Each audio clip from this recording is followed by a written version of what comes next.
Hello everyone, food recipe या चॅनलवरती आपल्या सर्वांचं पुन्हा एकदा स्वागत आहे। तर आज आपण बनवणार आहोत घरच्या घरी बनणारी फ्रेंच फ्राईज, जी आपल्याला नेहमी खावीशी वाटते। आपण खाण्यासाठी नेहमी बाहेर जात असतो कॅफे हॉटेल्समध्ये, तर ती फ्राईज आपण आज घरच्या घरी बनवणार आहोत। त्यासाठी आपल्याला लागेल अशी मोठ्या आकारामधली बटाटी।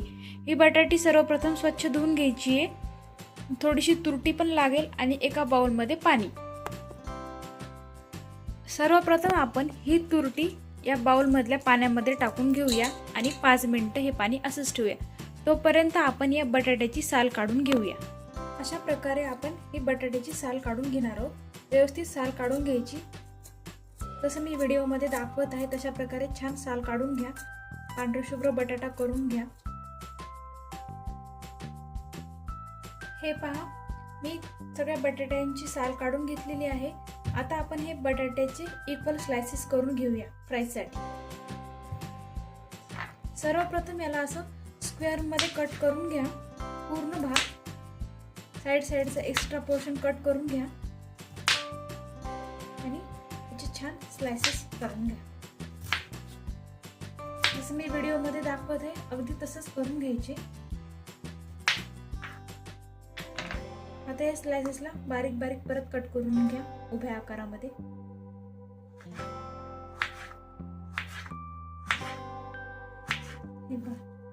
एकदम फ्राईज सारखं असं बारीक बारीक कट करून घ्यायचं, म्हणजे व्यवस्थित होतात आपले फ्राईज।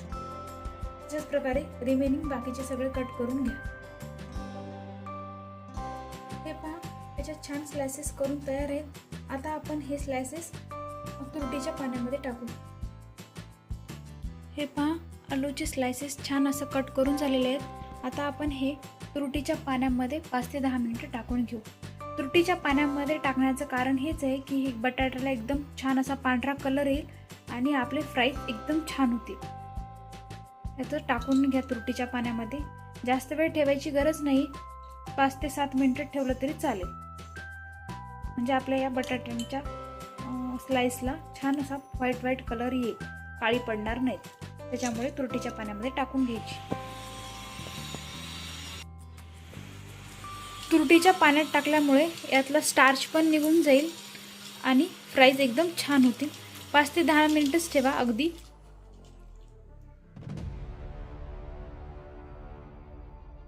जोपर्यंत आपण हे तुरटीमध्ये ठेवले तोपर्यंत आपण इकडे पाणी गरम करण्यासाठी ठेवूया।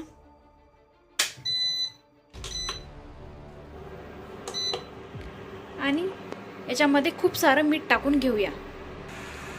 या गरम पाण्यामध्ये आपण खूप सारं मीठ टाकून घेऊया, अगदी 2-3 चमचे मीठ टाक। या पाण्यामध्ये मीठ टाकल्यामुळे फ्राईज आपले चांगले उकडले जातील। छान असं पाणी कोमट होऊ द्या। हे पहा, पाण्यामध्ये टाकून पण 5 मिनिट झालेले आहेत। आता आपण एक एक करून काढून घेऊया। जी पांढरी झाली आहे ती काढून घ्या, म्हणजे ती शिजली आहेत। आणि जी थोडी पिवळसर आहेत ती थोडा वेळ शिजू द्या, म्हणजे त्याला शिजायला थोडा वेळ आहे।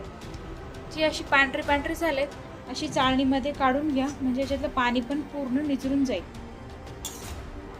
एक एक करून असं पांढरे सगळे काढून घ्या। ही फ्राईजेस छान मी अशी उकडून घेतलेली आहेत आणि चाळणीमध्ये ठेवलेली आहेत, त्याच्यातलं पाणी पण निचरलेलं आहे। आता आपण ही 1 तासभरासाठी सुती कपडावरती टाकू आणि सुकू देऊ। 1 तासासाठी ही सुकू द्यायची। अशी छान स्प्रेड करून ठेवा आणि 1 तास याला सुकू द्या। आता 1 तासभर या फ्राईज सुकून झालेल्या आहेत। आता आपण एका प्लेटमध्ये काढून घेऊया। या फ्राईज मी चांगला तासभर सुकून घेतलेल्या आहेत। आता आपण याच्यामध्ये कॉर्नफ्लोअर टाकूया। जर कॉर्नफ्लोअर नसेल तर तुम्ही तांदळाचं पीठ पण टाकू शकता। 2 चमचे याच्यावरती टाकून घ्यायचं, म्हणजे याने आपले फ्राईज छान तळल्या जातील आणि एकदम कलर चेंज नाही होणार याचा। 2 चमचे टाकून घ्या आणि व्यवस्थित असं मिक्स करून घ्या। पूर्ण फ्राईजला हे कॉर्नफ्लॉवर लागलं पाहिजे। हे पहा, पूर्ण फ्राईजला असं कॉर्नफ्लॉवर लागलेलं आहे। जर कॉर्नफ्लॉवर नसेल तर तांदळाचं पीठ लावलं तरी चांगले होतील। आता ह्या फ्राईज आपण एका कॅरीबॅगमध्ये भरून घेऊया आणि 1 तासभरासाठी फ्रीजरमध्ये ठेवून देऊया।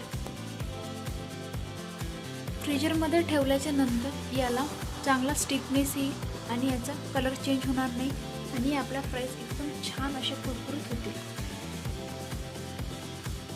हे पहा, मी फ्राईज कॅरीबॅगमध्ये भरून घेतलेले आहेत. आता आपण हे 1 तासभरासाठी फ्रीजरमध्ये ठेवून देऊया आणि 1 तासभरानंतर आपण याला तळणार आहोत. हे पहा, 1 तासभरानंतर ह्या फ्राईज मी फ्रीजमधून काढून घेतलेल्या आहेत.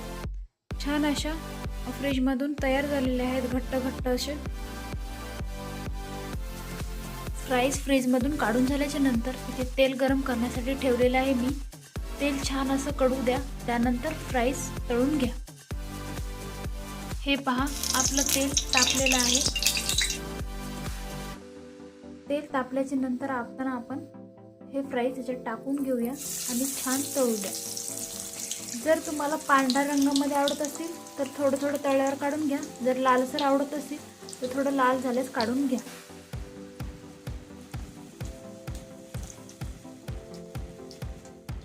हे पहा, असे लालसर झाल्यावर फ्राईज काढून घ्या.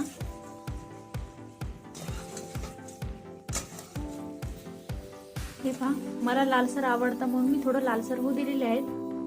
तुम्हाला ज्या प्रकारे आवडतील त्या प्रकारे तुम्ही काढून घ्या. हे पहा, फ्राईज मी इथे प्लेटमध्ये काढून घेतलेले आहेत. हे गरम गरम असताना त्याच्यावर मीठ टाकून पूर्ण मिक्स करून घ्या.